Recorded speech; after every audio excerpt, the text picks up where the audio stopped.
Okay, so this is our lecture number 37 और आज के लेक्चर में हम जो पढ़ने वाले हैं वो होगा directly application of Cauchy theorem. हमने अभी तक जितना कुछ पढ़ा है अब उसको हम रियल लाइफ के अंदर, रियल स्पेस के अंदर कैसे अप्लाई करके इंटीग्रल्स को सॉल्व करेंगे, आज उस चीज़ के बारे में जानने वाले हैं। एक छोटा सा मैं आपको हिंट दे देता हूँ कि आज हम क्या पढ़ने वाले हैं, किस लेवल की चीज़ें पढ़ने वाले हैं। तो देखो, आज मैं आपको एक इंटीग्रल देता हूँ अभी क्लास स्टार्टिंग होने से पहले, 0 to 2 pi 1 + 2 cos theta upon 5 + 4 cos theta d theta. आपको इस इंटीग्रल को सॉल्व करना है। जस्ट 2 मिनट सोचिएगा कि आखिर इसको किस तरीके से आप सॉल्व कर सकते हो। क्या आप सब्स्टिट्यूट मेथड लगा सकते हो, क्या आप बाई पार्ट लगा सकते हो, या फिर कोई भी तरीका जो आपके दिमाग में आ रहा है, जितना अभी तक अपन ने पढ़ा है, या किसी भी तरीके से सिंपल वे में, अगर ये आपके एग्जाम में है तो आप सिंपल वे में इसको सॉल्व कर सकते हो।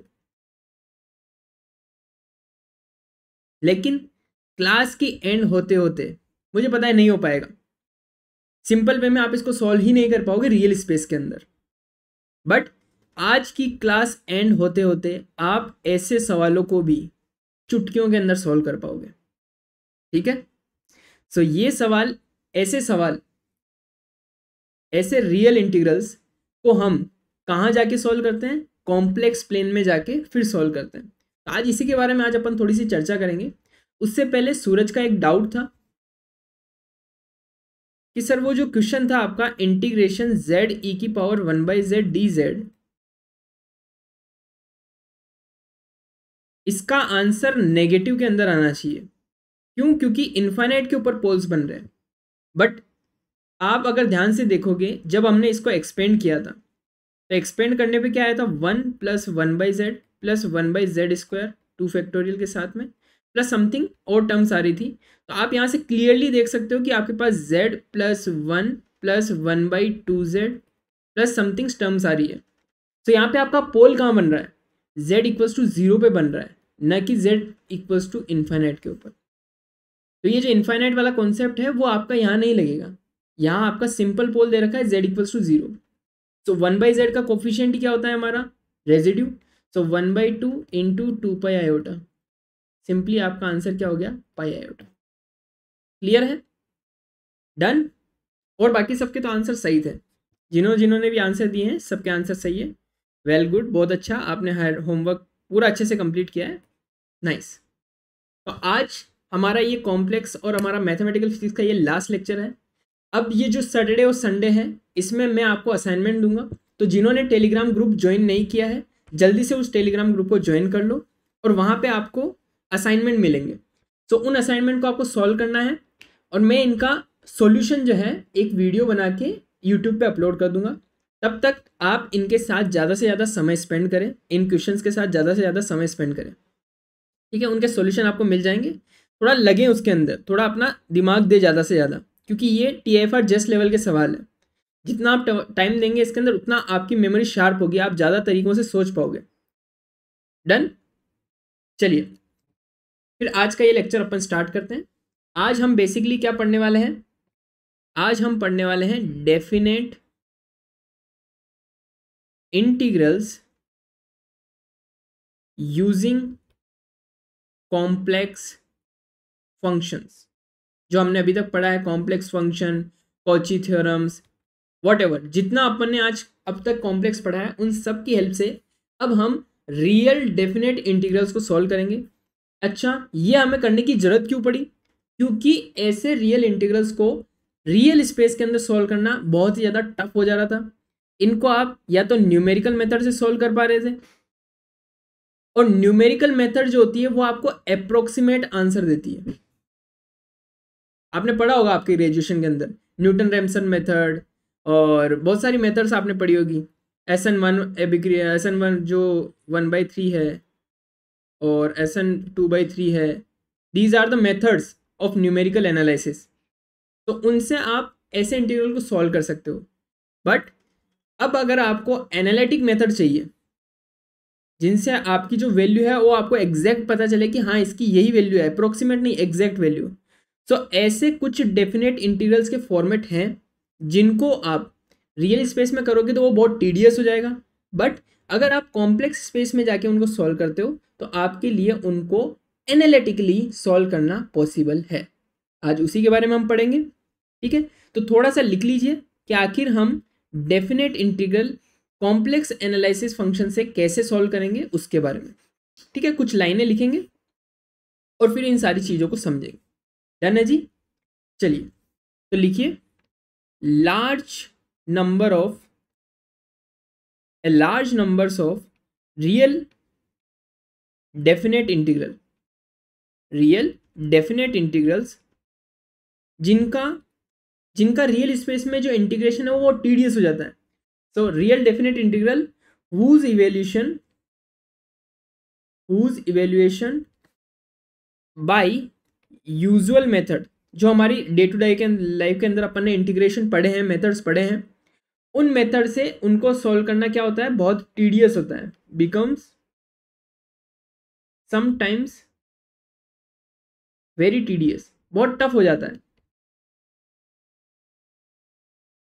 They can be easily solved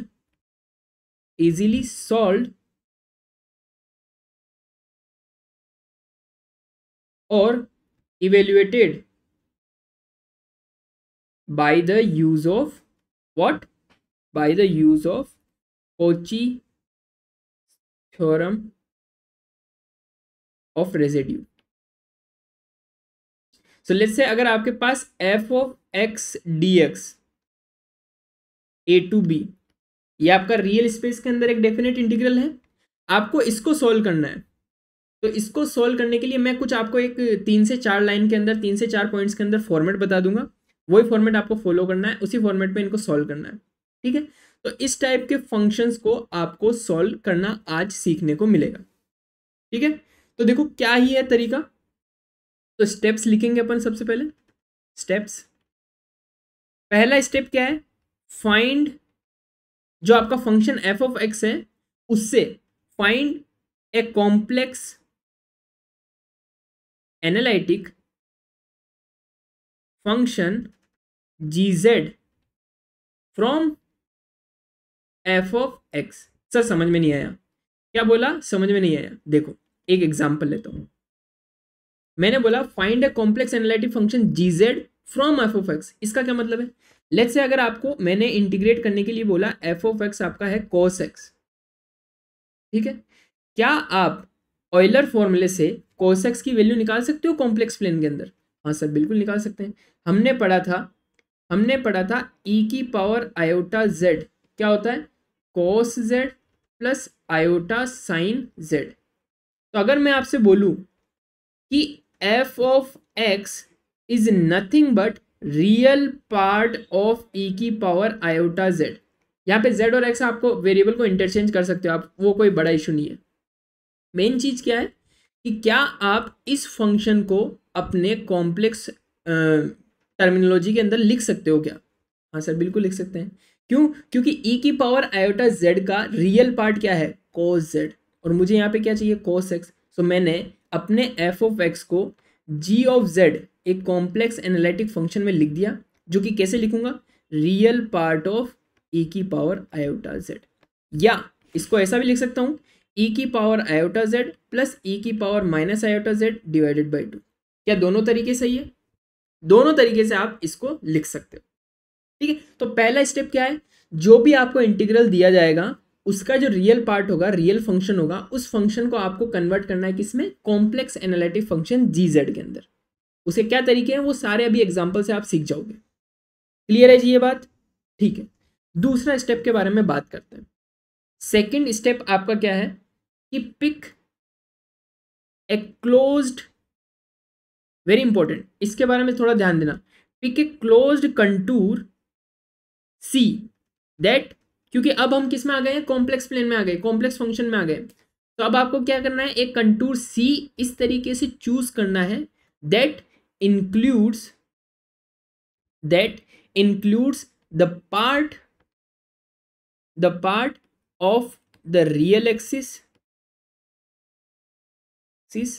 in the integrals.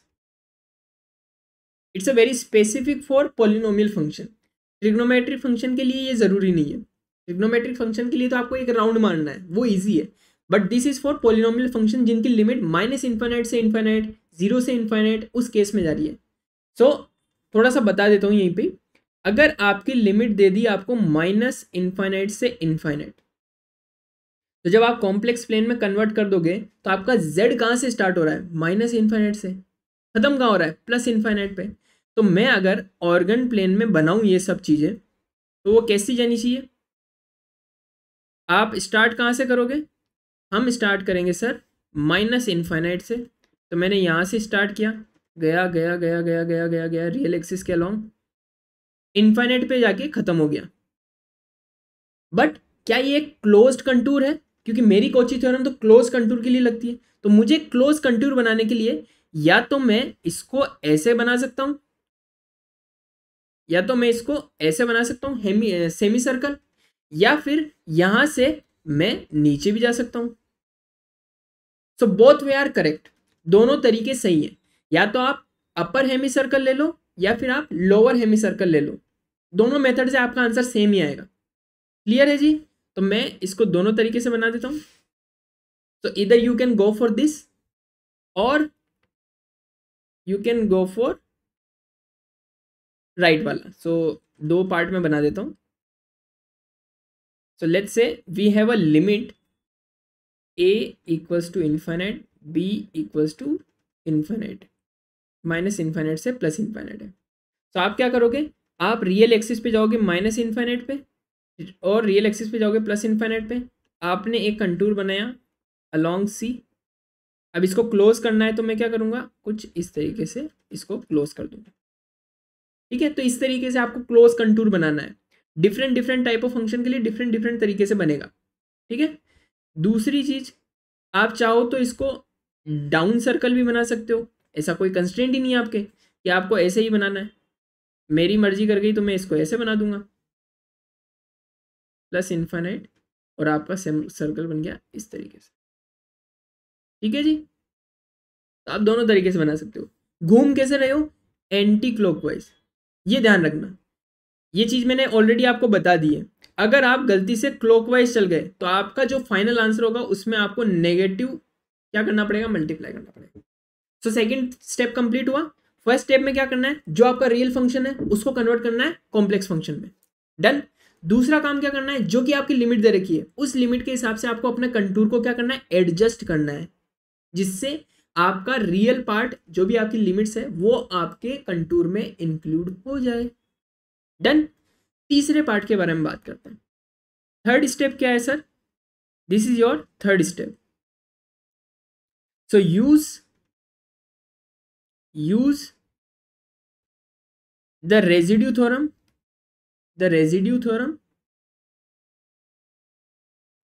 to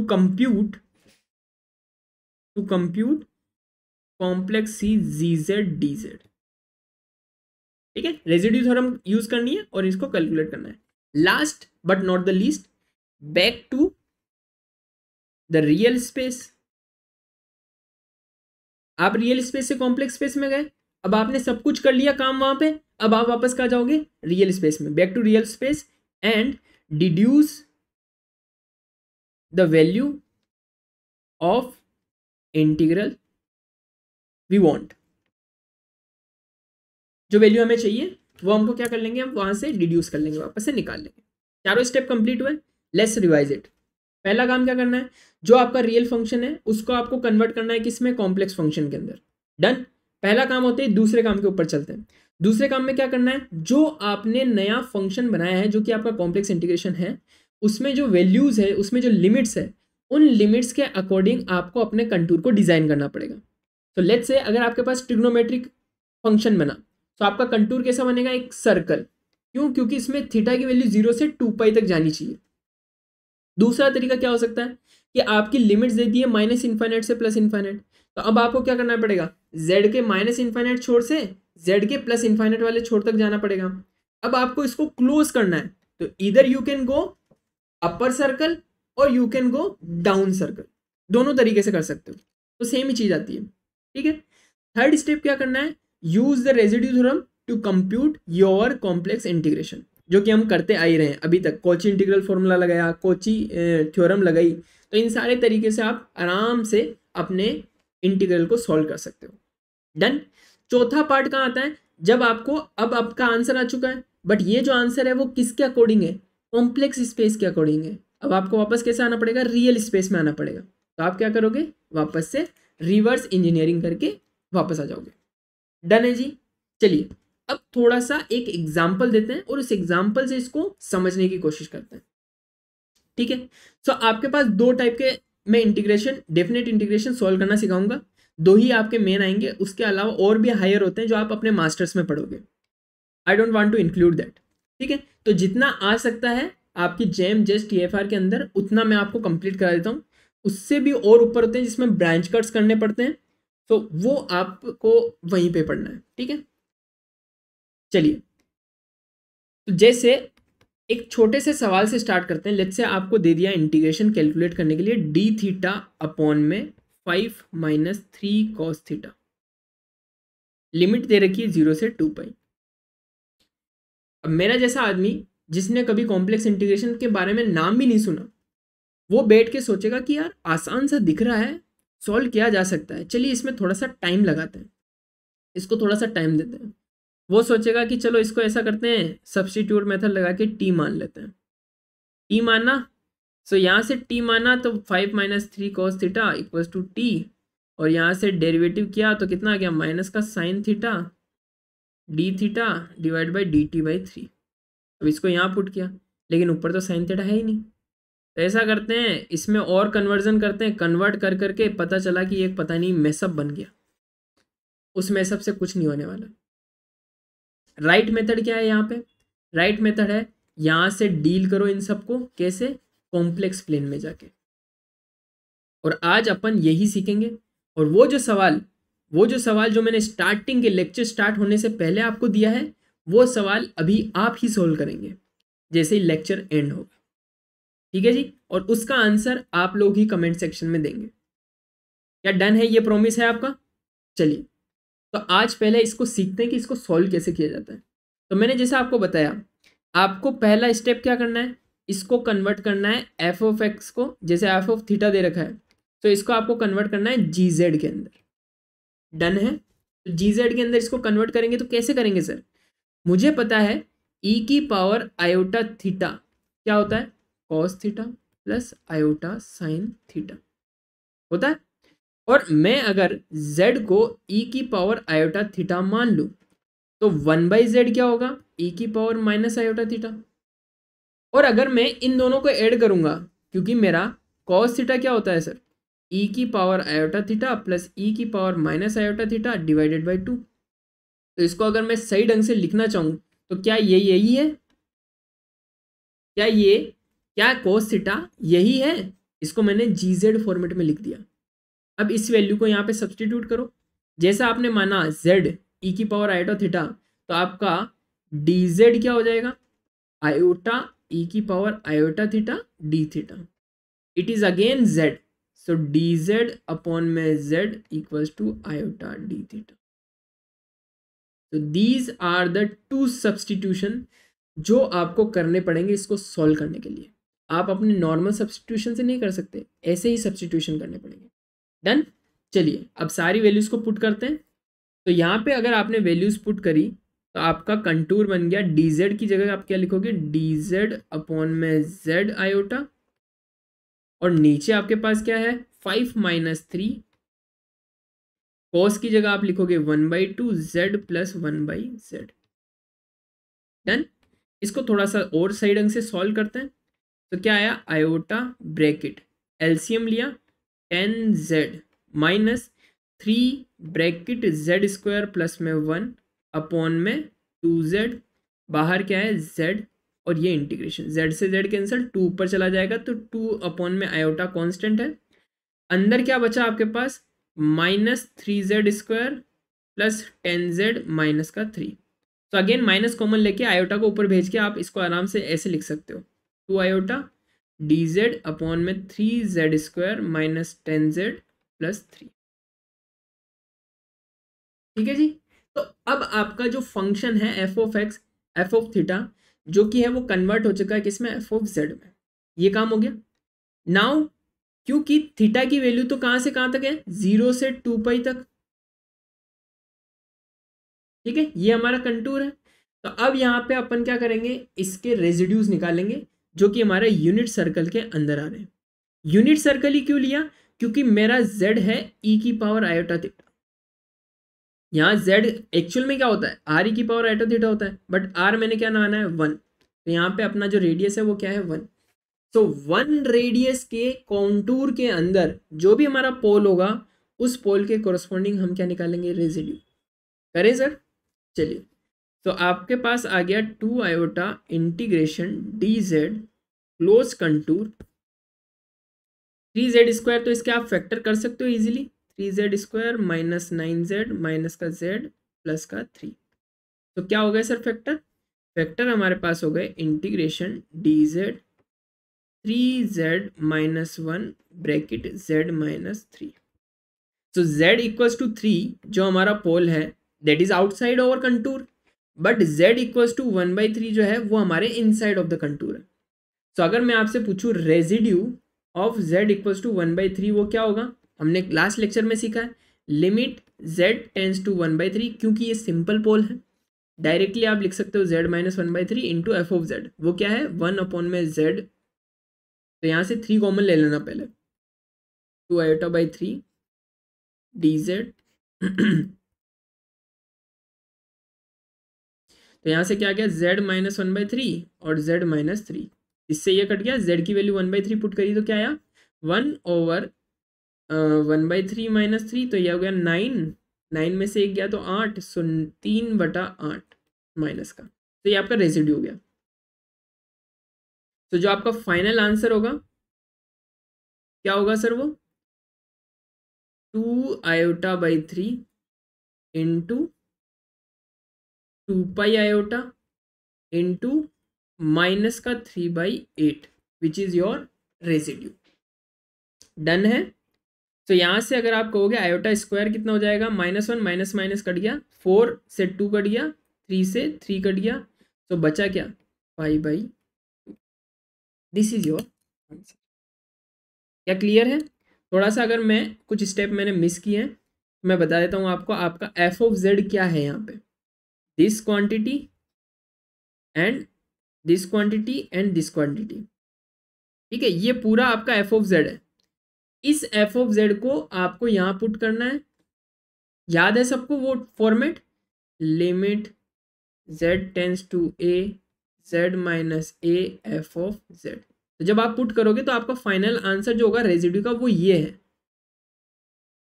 आपका जो फाइनल आंसर है रेजिड्यू का वो ये है। फिर क्या करते थे कोची थ्योरम से, 2 pi iota into your residue, तो वो दोनों मल्टीप्लाई करके π/2 आ गया। क्या डन है जी, पूरी बात एकदम क्रिस्टल क्लियर हो गई होगी, यस।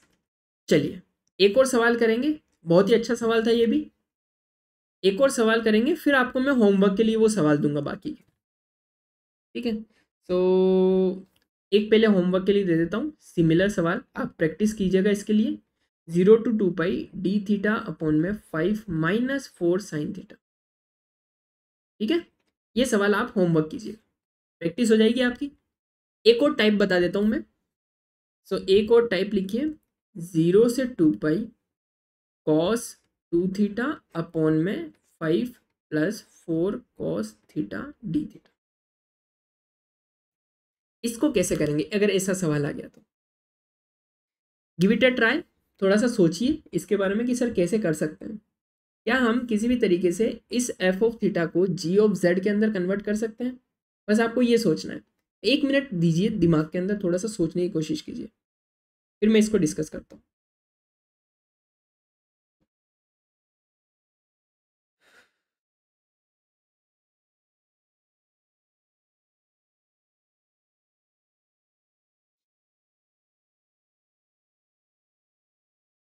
मंडे या ट्यूसडे से अपना नया कोर्स लॉन्च हो रहा है मैकेनिक्स का, ठीक है। तो बेसिक से स्टार्ट करेंगे बिल्कुल, काइनेमेटिक्स, फिर डायनेमिक्स, फिर रोटेशनल, फ्रिक्शन वगैरह सब कुछ इसी में आ जाएगा, एनएलएम वगैरह सब कुछ इसी में आ जाएगा। Then we shift to SHM, फिर STR, थोड़ा सा classical mechanics, Hamiltonian and Lagrangian, बस दैट्स इट। सोचा? देखते हैं। देखो cos थीटा को तो आप कैसे लिख सकते हो, अभी जैसा अपन ने प्रीवियसली लिखा ही है, cos theta can be written as 1/2 z plus 1/z। Point आता है सर cos 2 थीटा को कैसे लिखोगे? सर इसमें क्या बड़ी बात है, अगर हमने cos थीटा को ये लिख दिया तो cos 2 थीटा को भी तो लिख ही सकता हूँ। कैसे लिखोगे? क्या e की power iota 2 theta cos 2 theta plus iota sine 2 theta होता है? हाँ सर बिल्कुल होता है। तो अगर मैं आपको ऐसा बोलूँ कि cos 2 theta is equal to real part of e की पावर आयोटा 2 थीटा, तो क्या इसमें कोई गलती है? नहीं सर, कोई गलती नहीं है। तो क्या मैं मेरा फंक्शन या फिर g ऑफ z अगर ऐसे डिफाइन करूं, real part of this which is e की power iota 2z upon 5 plus 4/2 z plus 1/z, क्या इसमें कोई समस्या तकलीफ वाली कोई बात है क्या? नहीं, एब्सोल्युटली फाइन। क्या दिक्कत हो सकती है इसमें? कोई दिक्कत नहीं है सर। तो अगर मेरे पास GZ बन चुका है तो मैं इसको ऐसे ही रखूंगा, जो भी मेरा फाइनल आंसर आएगा उस फाइनल आंसर में से मैं सिर्फ वो आंसर लूंगा जो कि रियल वाला है। एब्सोल्युटली फाइन है, ठीक है। तो Z मेरा क्या हो गया, e की पावर आयोटा थीटा, dz क्या हो जाएगा, आयोटा z d थीटा। तो d थीटा क्या हो गया सर, dz अपॉन में आयोटा z। वैल्यूज पुट करें सारी, तो आपका इंटीग्रल बन गया sir real part of real, और यहाँ पे आप लिखोगे e की पावर आयोटा 2z, नीचे आपके पास कितना है 5 प्लस 4 यानी 2 z प्लस 1/z, और डी थीटा की वैल्यू पुट करी तो dz अपॉन में आयोटा z। क्या यही है? ठीक है, इसको थोड़ा सा और सिंप्लीफाई कर लेते हैं। e की power iota 2z upon LCM लिया, कितना हो गया 5z प्लस 2z² प्लस 2, और z से z कैंसिल हो गया, आयोटा नीचे बचा। सो इंटीग्रेशन रियल पार्ट 1/आयोटा dz। Easily you can find the factors. So यहाँ से अगर मैं कहूँ, अब मेरा जो भी आंसर आएगा उसका रियल पार्ट लेना है, तो मैं बार बार रियल नहीं लिख रहा हूँ, आप लिख लीजिएगा। इंटीग्रेशन e की पावर आयोटा 2z, इसका हो गया 2z², फैक्टर क्या क्या होंगे 4z plus z plus 2 dz, क्या हो गया ये 1/आयोटा, इंटीग्रेशन e की power iota 2z plus 1 bracket z plus 2 dz। Contour कैसा है C, एक सर्कल जिसकी रेडियस कितनी है 1, जिसकी रेडियस कितनी है 1। अब आपके पोल्स देखो, एक पोल आ रहा है -2 जो कि क्या होगा मेरे रीजन से बाहर, मुझे कोई मतलब ही नहीं है। एक पोल आ रहा है -1/2, तो -1/2 कहाँ हो गया यहाँ पे। तो इस -1/2 के कोरस्पॉन्डिंग आपको क्या करना पड़ेगा, रेजिड्यू निकालना पड़ेगा। क्या चीजें अब एकदम थोड़ी थोड़ी चमक रही है कि अपन क्या कर रहे हैं और कैसे कर रहे हैं और क्यों कर रहे हैं, ठीक है। So residue at z equals to -1/2, तो उससे पहले आप 2 को क्या करो, कॉमन लेके बाहर ले लो,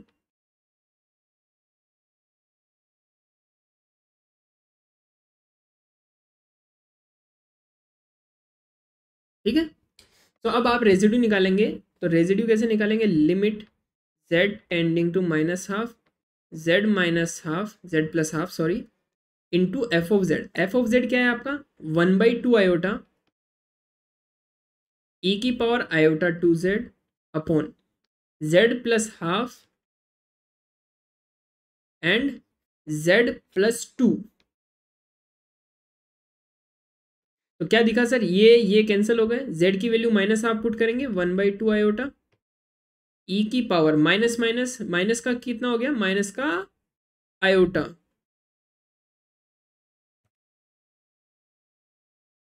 1/2 कैंसिल आउट हो गए, माइनस का 1, ठीक है, माइनस का आयोटा हो गया, ये माइनस का आयोटा ही है ना, ठीक है।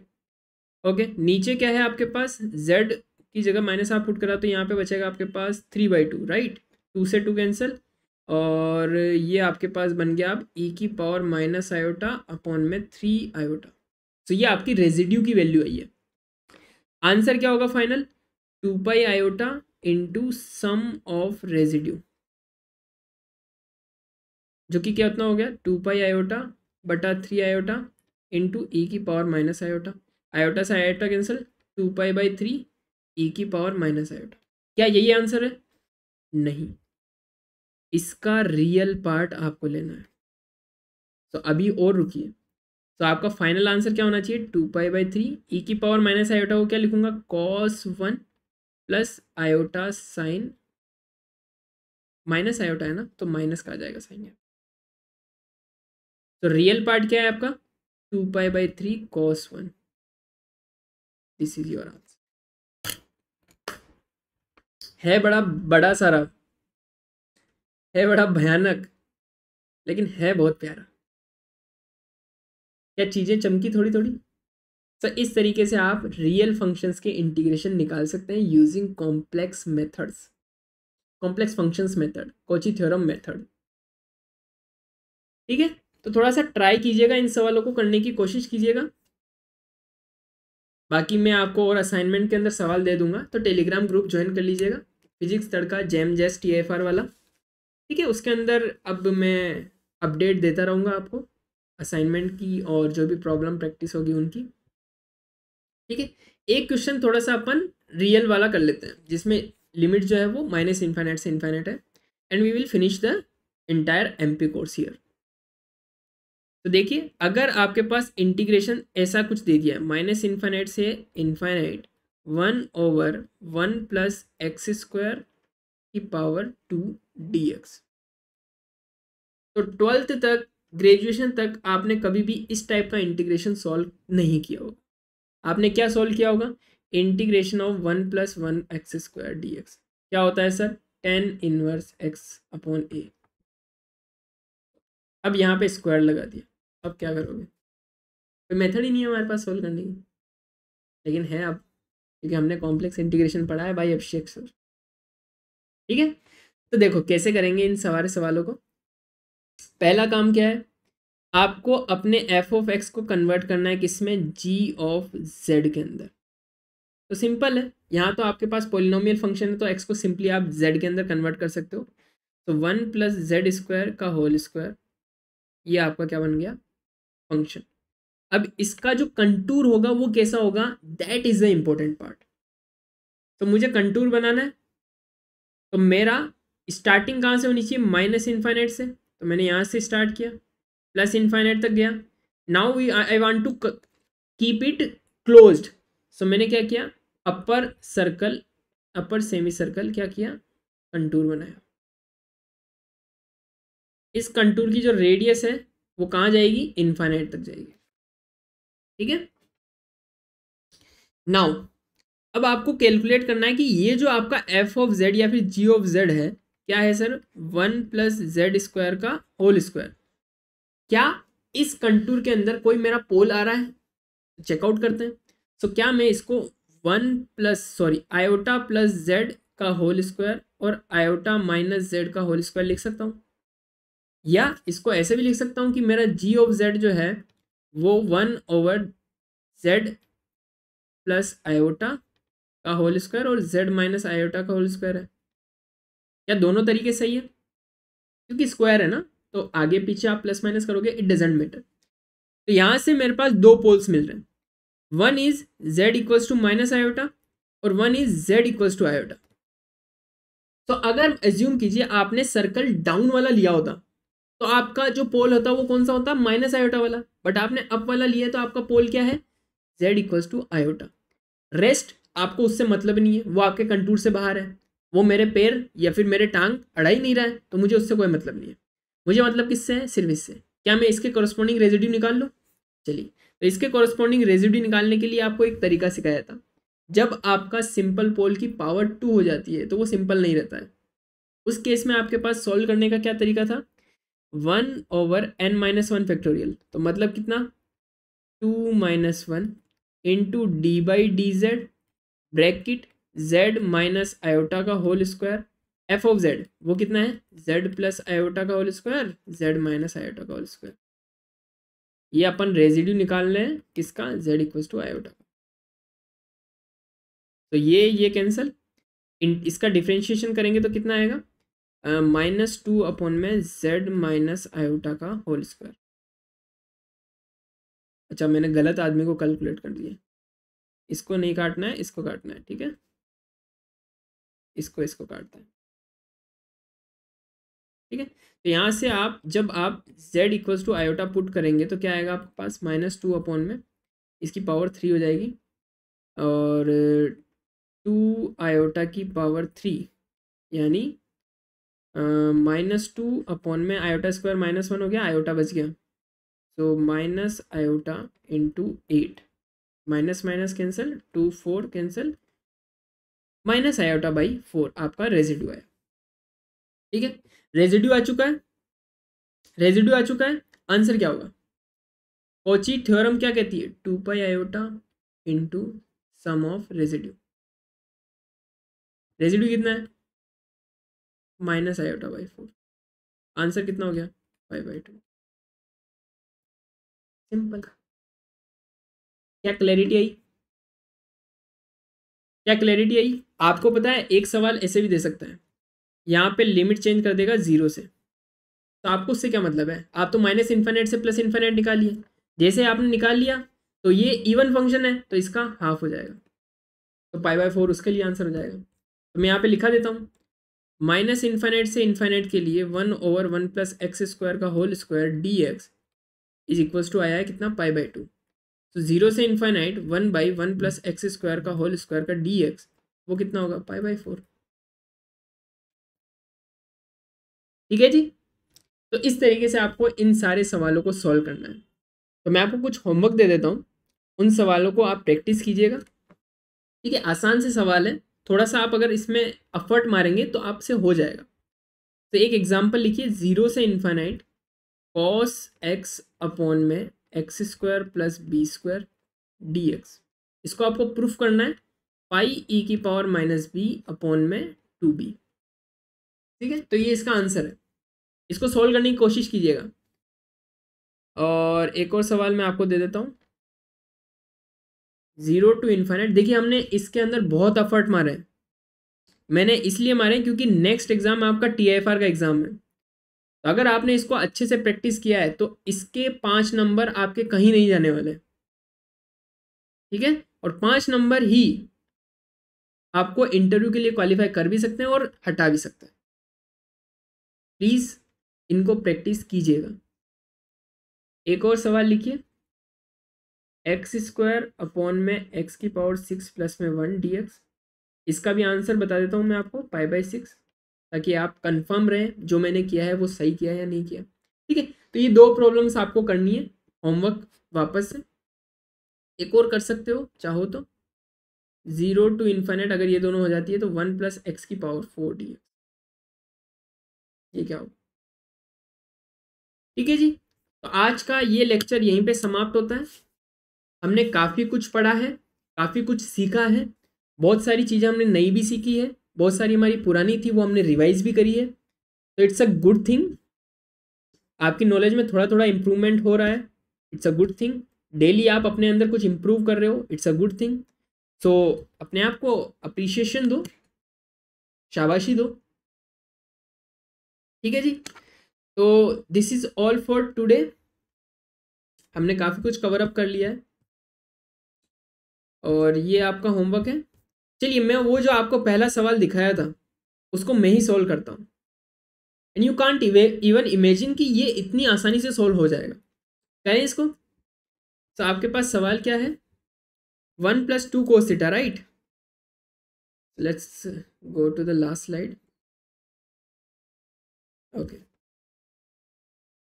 तो आपका सवाल है integration 0 to 2 pi 1 + let me see question क्या था 1 + 2 cos theta, right, over 5 + 4 cos theta d theta. क्या होगा सर, पहला काम क्या convert it into z plane. तो जेड प्लेन के अंदर कन्वर्ट करने के लिए क्या करूँगा मैं, 1+2 इंटू 1/2। अब मैं थोड़ा सा फास्ट करूँगा, है ना, जेड अपॉन में 1+z, नीचे क्या है 5+4 into 1/2 Z plus 1/z। D theta को क्या लिखूंगा, डी जेड अपॉन में आयोटा जेड। डन।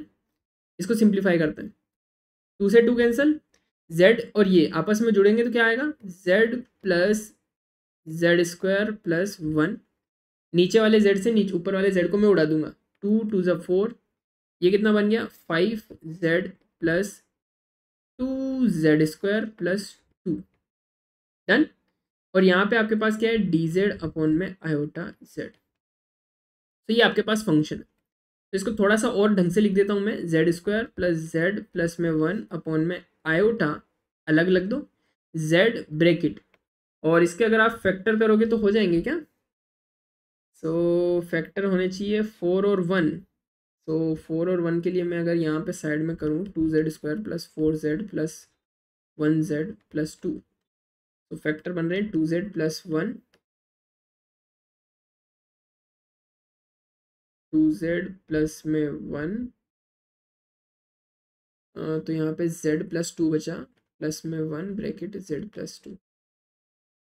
ठीक है, तो यहाँ से आपके पास फैक्टर बन गए 2z प्लस में 1 ब्रैकेट z प्लस में 2। तो ये बन गया 2z प्लस में 1 z प्लस 2 dz। आपके यूनिट सर्कल के अंदर कौन सा पॉइंट है जो पोल की तरह काम करेगा, क्या z इक्वल्स टू -12 है, तो आप क्या करोगे, सिंपली यहाँ पे वैल्यूज पुट करोगे, z equals to -12, residue of z equals to -12 की वैल्यू कितनी हो जाएगी, 1/4 माइनस 1/2 प्लस में 1 divided by iota into -1/2 into, वो तो कैंसिल आउट हो ही जाएगा, एक 2 बाहर आएगा और 2 minus 1/2, this is your residue. Calculate करो, सो 1/4, तो यहाँ -1/4 बचेगा, ऊपर 3/4 बचेगा, 2 से 2 कैंसिल, यहाँ से 3/2 बचेगा, तो कितना हो गया ये आयोटा 3/2, 3 से 3 कैंसिल, 2 से 2 कैंसिल, आयोटा बाई 2। आंसर क्या होगा, 2 pi iota into iota by 2, यानी माइनस का पाई। ठीक है, एक बार वापस से चेकआउट कीजिएगा, पूरी कैलकुलेशन देखिएगा।